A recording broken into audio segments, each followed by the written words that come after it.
Welcome What are you back two to doing another in my video pool? on Get out HOA now! Women Tales. Today's story is about neighbors who thought my private backyard pool belonged to them. They came uninvited, lounged around as if it was their personal resort, and left behind a mess that pushed me to the edge. But they had no idea that I was quietly watching, planning, and waiting for the right moment to make them regret every step they took into my yard. This story is full of twists, entitlement, and a payback no one in the neighborhood will forget. So, stick around because it's about to get wild. It started slowly, almost innocently. The kind of thing you might shrug off the first time it happens. A splash echoing through the stillness of the night. A faint ripple of voices drifting over the fence. At first, I thought it was just neighborhood kids wandering too far from home, curious and daring. But as the nights went on, the pattern became undeniable. My backyard pool, the one I had worked so hard to build and maintain, was being treated as if it belonged to someone else. The first real sign of intrusion came one summer evening. My wife and I had just finished dinner when I stepped outside to take in the warm night air. The scent of chlorine was sharp, and the faint sound of dripping water caught my attention.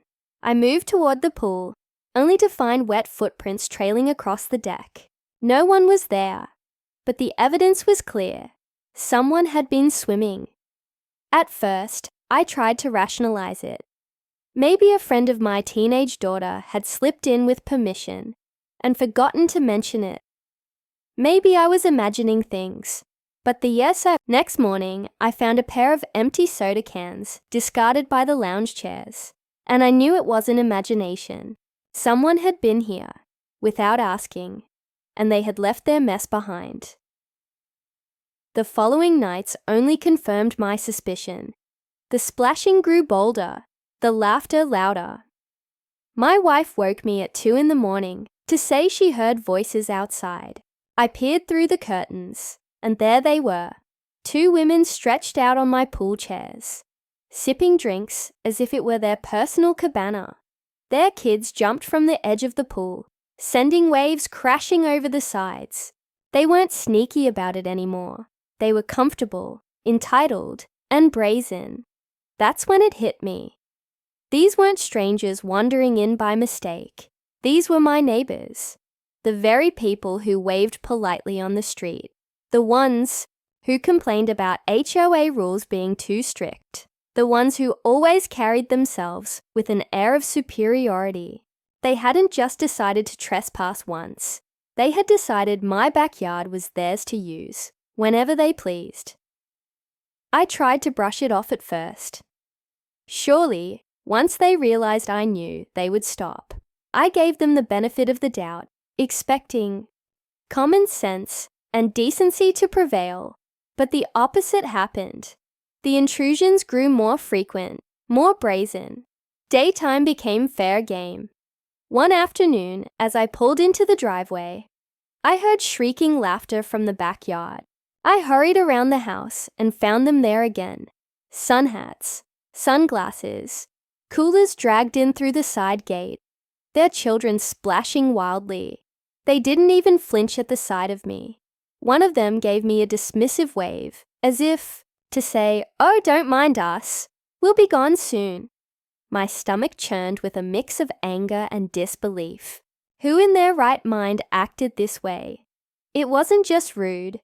It was a violation.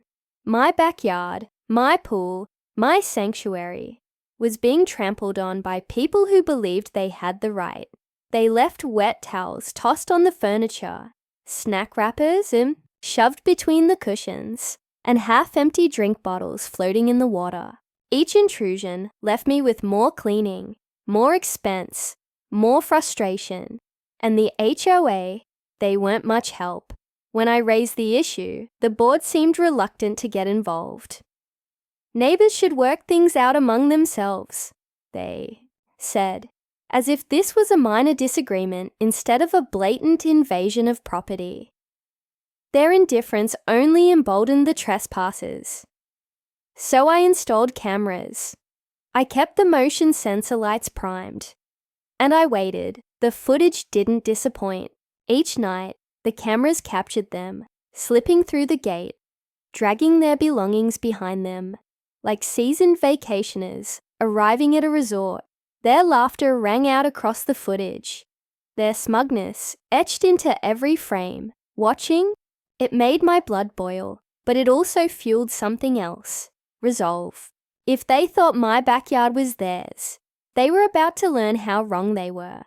But before I could act, something happened that pushed me from quiet frustration to determined retaliation. One evening, after they had left, I walked out to the pool and found a floating mess of chip bags, plastic cups, and half-eaten food. The water was cloudy, the filters clogged, and the stench of beer clung to the air. It wasn't just disrespect, it was destruction. My sanctuary was being ruined, night after night, by people too entitled to care. That was the night I made a promise to myself. They wanted to treat my pool as their own? Fine. But soon, I would turn their arrogance back on them.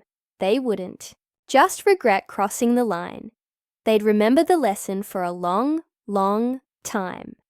The invasion of my backyard pool didn't fade away. If anything, it grew worse after I confronted them with my presence that first afternoon. I had assumed embarrassment might stop them, that being caught red-handed would have been enough to shame them into retreating. But entitlement has a way of twisting even the clearest evidence into justification.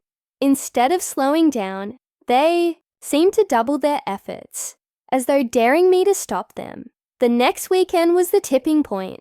It was a Saturday afternoon, the sun blistering overhead, when I pulled into my driveway to find strange cars parked haphazardly along the curb.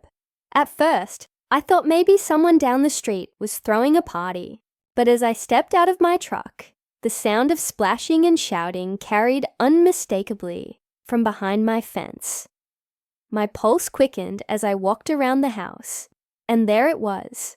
My pool transformed into a public park. There were at least a dozen people, neighbors and their friends, sprawled out in lawn chairs.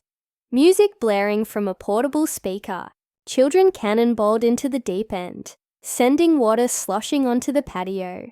Someone had even dragged in an inflatable cooler, bobbing in the shallow end, filled with beer and soda. I froze, stunned at the audacity. It wasn't a quiet trespass, under cover of night anymore. It was broad daylight, a brazen takeover. The sight of my pool, once my peaceful escape, now littered with bodies and debris, made something in me snap. My blood boiled, but I didn't shout, didn't storm forward. Instead, I turned and walked back inside, locking the door behind me.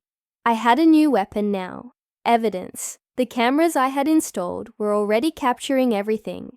The gate swinging open, the trespassers filing in, their laughter ringing out as they turned my property into their playground. Each frame was another nail in the coffin of their arrogance. But I needed more than a pile of videos. I needed a strategy, so I began documenting obsessively every soda can left behind, every towel tossed on the deck, every filter clogged with chips and food scraps. I photographed it all: dates, times, footage, photos. My wife thought I was being excessive, but I knew better. This wasn't just about one incident anymore. This was a pattern of behavior that needed undeniable proof. The neighbors, of course, grew bolder. They treated my backyard like a shared community amenity. On weekdays, I'd come home to find wet footprints still drying in the afternoon sun. Some nights, they even set up string lights around the deck, as if decorating their own private resort. I discovered cigarette butts crushed into the grass, candy wrappers shoved into flower pots, and greasy handprints smeared along the patio doors. It wasn't just trespassing anymore. It was a declaration, a statement that they believed my property wasn't mine at all. It was theirs for the taking. One evening, as I reviewed the latest footage, I caught a detail that made my stomach sink even further. In the corner of the video, just faintly visible, was the face of someone I had once considered friendly. Not just acquaintances, but actual neighbors who had once borrowed tools from me, who had once stood in my kitchen drinking coffee. Seeing them laughing among the group as their children splashed in my pool was the final betrayal. That night, I sat at the kitchen table with my laptop open, scrolling through clip after clip. My wife stood behind me, her hand on my shoulder, silent but supportive. The evidence was overwhelming. The dates stretched across weeks, the faces clearly identifiable, the property damage undeniable. I knew the HOA couldn't brush this off anymore, and if they tried, the police certainly couldn't. But evidence alone wasn't enough. I wanted them to feel what I felt every time I walked into my yard and found it violated. I wanted them to understand the weight of what they were doing, not just legally, but morally. That was when the idea of a surprise first began to take shape in my mind. It wasn't about revenge. It was about justice, about showing them that entitlement carries consequences, and that no matter how bold they thought they weren't untouchable. Over the next few days, I tested small things. I adjusted the motion lights to snap on with startling brightness, flooding the backyard with blinding beams at the slightest movement. I installed a new set of cameras, angled directly at the pool, so there would be no excuse of mistaken entry. The effect was immediate. Every time the lights flicked on, I caught them shielding their eyes, glancing nervously toward the house. But still, they came back. One night, I stepped outside deliberately while they were mid-swim. They froze, staring at me from the water. I didn't say a word. I just pointed to the camera above the gate, then turned and walked back inside. My silence rattled them more than shouting ever could. The next morning, I found muddy footprints trailing away from the deck, their chairs left overturned in haste. For the first time, they were shaken. The evidence, the lights, the cameras, it was closing in on them. But even shaken arrogance is still arrogance. I knew they weren't done. They were too entitled, too stubborn, too convinced of their own superiority to stop on their own. And that was fine with me, because the more they pushed, the more evidence I gathered, and the closer I came to unleashing the surprise that would finally, once and for all, make them regret every step they took into my pool. Every person has a limit. A moment when frustration hardens into determination, when patience transforms into action. For weeks, I had tolerated the chaos in my own backyard, collecting evidence, documenting every infraction, biting back the anger that bubbled inside me. But there comes a point when enough is enough. And for me, that moment arrived on a sweltering Saturday afternoon. I had been out running errands, the kind of weekend routine that usually ended with me returning home to peace and quiet. But as I turned onto my street, my heart sank. Cars lined both sides of the road, haphazardly parked across driveways, some even edging onto the grass. Music thumped faintly in the distance, pulsing in time with the laughter that carried unmistakably from behind my fence. Dread curdled into fury.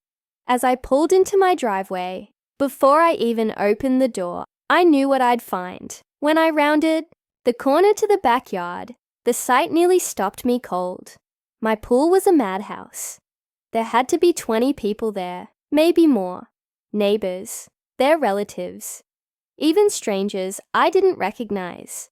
The deck was crowded with coolers and folding chairs, the air heavy with the smell of grilled food. Kids screeched as they hurled themselves into the pool, splashing water across every surface. Adults lounged in my chairs, sipping beer as if they had rented the space for the day. It wasn't a simple intrusion anymore. It was a takeover. And then, as if to twist the knife deeper, I saw one of them standing by the grill. My grill, the one I had purchased just months ago, now smothered in grease and smoke, as if it were theirs to use. They weren't just swimming. They were hosting a party on my property, bold enough to flaunt it in broad daylight. For a moment, I stood frozen, my fists clenched so tight my nails dug into my palms. Every fiber of my being screamed at me to shout, to rage, to throw them out. But then I caught sight of the security camera above the deck, its small red light blinking steadily, and I realized I didn't need to shout. I didn't need to rage. All I needed to do was wait. Still, something inside me cracked that day. Seeing strangers' hands on my belongings, watching beer cans sink to the bottom of my pool, finding greasy fingerprints on my furniture. It wasn't just disrespect, it was war, and wars aren't won by patience alone. That night, long after they had finally stumbled away, leaving trash and destruction in their wake, I walked through the backyard with a trash bag in hand. The pool water was cloudy, the deck sticky with spilled drinks, the grass crushed beneath folding chairs. The smell of smoke from my stolen grill clung to the air, bitter and heavy. I filled bag after bag with their garbage, each crumpled cup and soggy paper plate fueling the fire inside me. My pool, my sanctuary, had been desecrated. They had crossed every boundary, mocked every attempt I had made to warn them, and now stood smug in the belief that I was powerless to stop them. But they were wrong. As I tied off the final trash bag and set it aside, I made a vow. I would not let them take another inch of my peace. I would not let their entitlement go unanswered. They had turned my backyard into their playground. But soon, they would regret every step they had taken across that fence. The next day, I began making preparations. I reinforced the cameras, installing additional angles to ensure not a single movement went unrecorded. I upgraded the locks on the gates, adding heavy-duty chains and alarms. And then, quietly, I began to plan something more. Something that would strike not with anger, but with cleverness. I wanted them to feel the humiliation I felt each time I walked into my own yard and found strangers lounging there. I wanted them to feel the shock, the embarrassment, the sting of being caught in the act.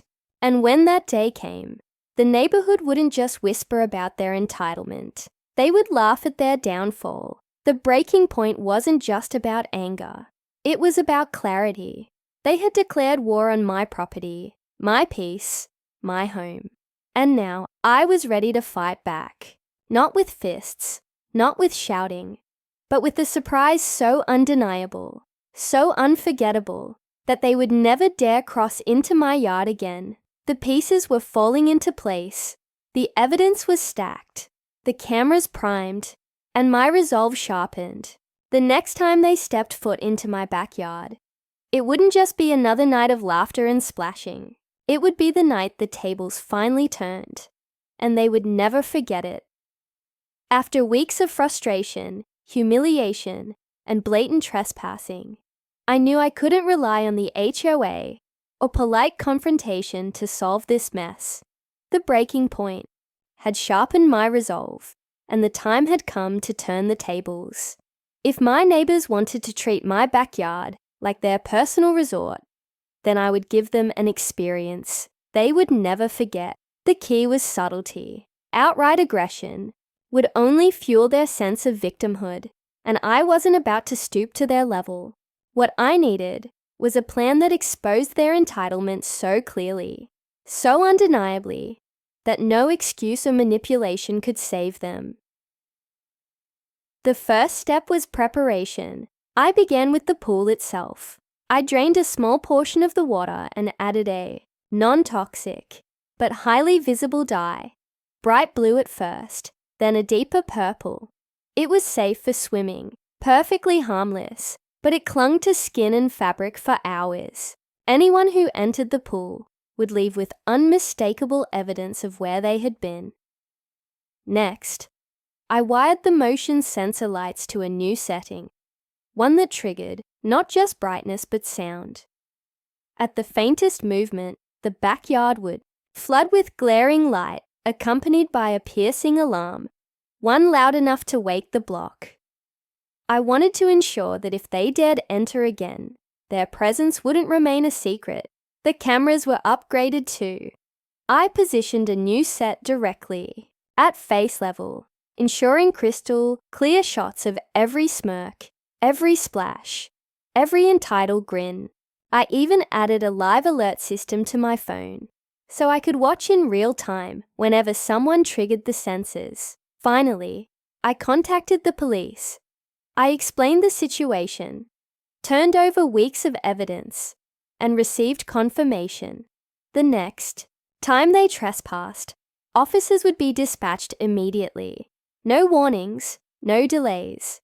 This wasn't just a civil complaint anymore. With the property damage and repeated violations, it had crossed into criminal territory. And so, the trap was set. All I needed to do was wait. It didn't take long. Entitlement rarely pauses for long. And sure enough, just a few nights later, the familiar sounds of laughter and scraping chairs reached my ears.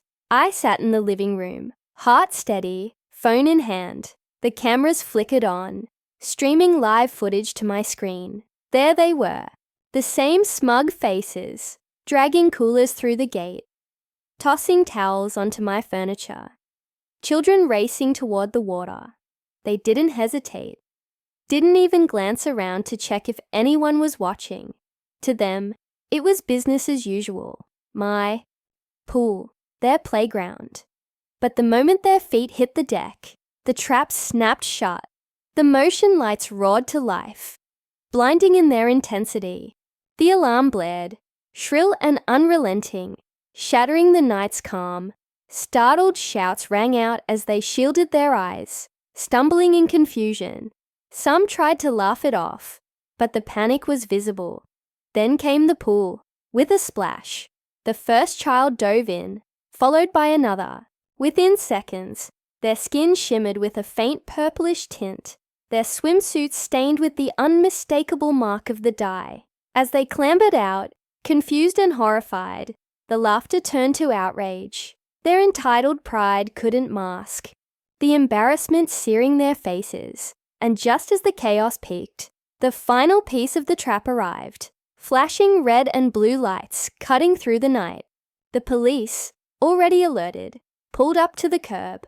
Officers stepped into the yard, their flashlights sweeping across the scene. The trespassers froze, caught in the brightest spotlight of all. Accountability. It was perfect. The officers didn't need me to explain much. The dye-stained swimmers, the blaring alarms, the live footage streaming directly to my phone. It was undeniable. Every smug excuse they might have planned dissolved in the face of overwhelming evidence. Their arrogance crumbled as officers began taking statements, issuing warnings, and explaining just how serious the charges could become. Neighbors, awakened by the alarm, peeked from their windows and porches. Whispers spread, eyes widened, and phones discreetly recorded. The entitled neighbors, once so proud of their secret pool parties, were now on full display, humiliated, exposed, and powerless. As I stood at the edge of the deck, watching it unfold, I felt no need to gloat. This wasn't about revenge. It was about balance, about finally reclaiming the peace that had been stolen from me night after night. The officers escorted the trespassers out, their purple-stained clothes glowing faintly under the streetlights. The crowd of curious neighbors murmured, some shaking their heads. For one blissful night, peace returned to my backyard. The pool shimmered quietly under the moonlight, untouched, unbothered. No laughter, no splashes, no intrusions. I slept deeply for the first time in weeks, confident that the ordeal was finally over. But entitlement doesn't crumble so easily. Like weeds that keep sprouting after being pulled, my neighbor's arrogance wasn't ready to die. By the following morning, whispers had already begun. As I walked to grab the mail, I noticed 2 of them loitering near the street, their eyes narrowing, their voices hushed, their clothes still faintly stained from the dye. Their humiliation hadn't faded overnight. It had curdled into bitterness. Soon after, the retaliation began. It started subtly. My trash bins, once neatly collected, were knocked over and left, spilling across the curb. Packages delivered to my porch mysteriously vanished, though I later found one stuffed into my hedge, torn open. My mailbox was filled with soggy flyers, crumpled and shoved deep inside. Petty acts, small annoyances, each one designed to remind me that while I had won the battle, the war wasn't finished. Then came the gossip. At the neighborhood park, overheard them weaving stories, twisting the truth into grotesque shapes. According to their version, I was the aggressor, an unstable homeowner obsessed with control. They claimed the dye in the pool had chemically burned their children's skin, a lie so outrageous it nearly made me laugh, until I realized how eagerly some neighbors nodded along, buying into the performance. But what unsettled me most wasn't the gossip or the petty vandalism. It was the smug confidence on their faces whenever our paths crossed. They weren't just angry, they were plotting. Their pride had been bruised in front of the whole neighborhood, and they weren't about to let that humiliation stand. I needed to be prepared, so I doubled down on my resolve. I expanded my security system, installing additional cameras along the street and driveway. I upgraded to smart locks on every door and window. Motion-activated sprinklers were added along the side of the yard. Harmless but effective deterrents for anyone creeping too close. More importantly, I spoke to the community. Quietly, calmly, I shared the truth with my closest neighbors. The footage, the police reports, the undeniable evidence. And slowly the tide began to turn. The gossipy whispers started to lose their sting, replaced by skeptical glances cast toward the entitled families. Their lies no longer held weight against the mountain of proof, but the entitled don't retreat gracefully.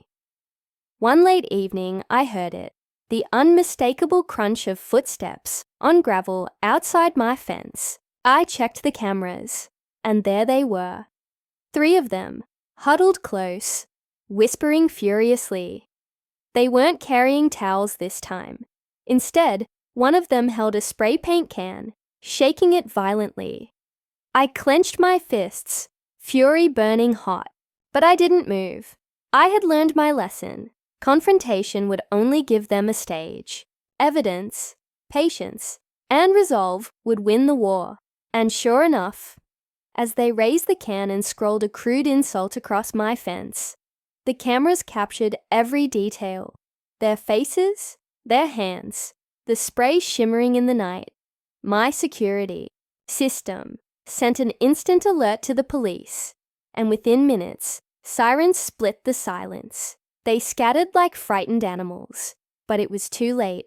The footage was clear, the evidence undeniable. The officers knocked on my door later that night, assuring me that charges for vandalism would be pursued.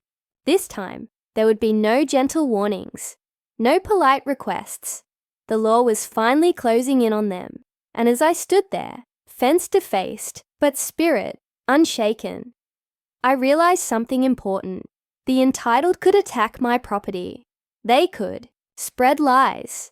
They could scratch and claw in their desperate attempt to reclaim power, but they couldn't break me. Every petty move they made only tightened the net around them. The more they fought, the deeper they sank. By the end of that week, the neighborhood's mood had shifted entirely. What had once been whispers of doubt turned into open disdain directed at them. Parents avoided them at the park. Conversations grew colder.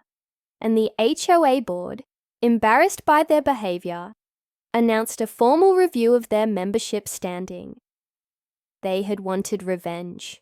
What they got was isolation, and me? I stood, stronger than ever. My resolve wasn't fueled by anger anymore. It was fueled by clarity. They had taken my peace, but in trying to destroy me, they had destroyed themselves. Still, I knew the story wasn't finished. Entitlement rarely admits defeat gracefully, and I could sense one last desperate move brewing on their side. But unlike before, I no longer dreaded the confrontation, because now I was ready. The week following the vandalism incident carried an eerie calm. The entitled neighbors, once so bold and loud, had grown quieter. Their gatherings thinned out, their voices hushed, their movements more cautious. On the surface, it seemed as though they had finally retreated, weighed down by police visits, HOA scrutiny, and the crumbling of their reputation. But I knew better. Entitlement doesn't fade. It festers. I stayed alert. Each night, I checked my cameras, reviewed the alerts, and listened closely for any unusual sound. My property had become a fortress, not just of walls and fences, but of vigilance. Still, part of me wondered, would they finally let go, or would they risk one last act of defiance? The answer came on a Friday evening. It started with a knock at my door. Not a polite knock, but a furious pounding that rattled the frame. When I opened it, there she was, the ringleader of the group, her face twisted with indignation, flanked by two of her allies. Their eyes burned with desperation, their pride teetering on the edge of collapse. They accused me of ruining their lives, of turning the neighborhood against them, of humiliating them in front of everyone. Every word dripped with venom. Every sentence twisted the truth into something grotesque. In their minds, they weren't trespassers or vandals. They were victims, martyrs of a tyrant neighbor. I didn't argue. I didn't raise my voice. Instead, I let the cameras on my porch record every word, every angry gesture. Calmly, I told them to leave, reminded them that they were trespassing again, and warned that the police would be called if they didn't step away. That was when their composure snapped. One of them lunged forward, trying to shove past me. Another shouted insults, loud enough for half the street to hear. And then, in their desperation, they made their final mistake. One of them picked up a potted plant from my porch and hurled it across the yard, smashing it against the pavement. The cameras captured everything. Within minutes, the police were on their way again, summoned by my call, and by at least 3 other neighbors who had heard the commotion. When the officers arrived, the entitled trio didn't have excuses left. Their lies, their arrogance, their victim act. It all crumbled under the weight of undeniable evidence and public humiliation. This wasn't a warning anymore. This was arrest. As they were led away, shouting empty threats and clinging to the last shreds of their pride, the neighborhood gathered quietly along the sidewalks. Some shook their heads, others whispered, but the prevailing expression was relief. The nightmare that had gripped our street for months was finally ending. The HOA, embarrassed and pressured by the community, acted swiftly. Within days, formal notices were posted. The entitled families were being fined heavily, and proceedings to revoke their membership privileges were underway. For a community obsessed with appearances and control, this was the ultimate exile, and my pool. For the first time in what felt like forever, it was mine again. No intrusions, no trespassing, no mess. Just the sound of water lapping gently under the sun. A reminder that patience and perseverance had won. But the greatest victory wasn't the arrests, the fines, or even the silence of my backyard. It was the shift in the neighborhood itself. People who had once whispered doubts now offered support. Neighbors who had remained distant extended friendly gestures. Small conversations at the mailbox. Nods of respect when I passed by. The entitled had tried to isolate me. Instead, they had isolated themselves. One evening, as I sat by the pool, the sun casting golden light across the water, I reflected on everything that had happened.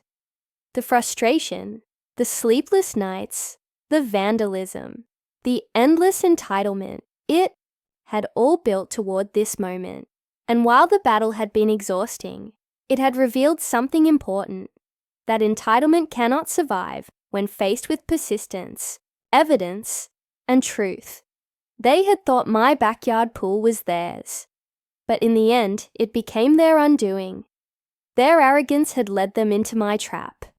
Their retaliation had dug them deeper, and their final desperate act had sealed their fate. And as peace settled over the neighborhood once again, I realized something.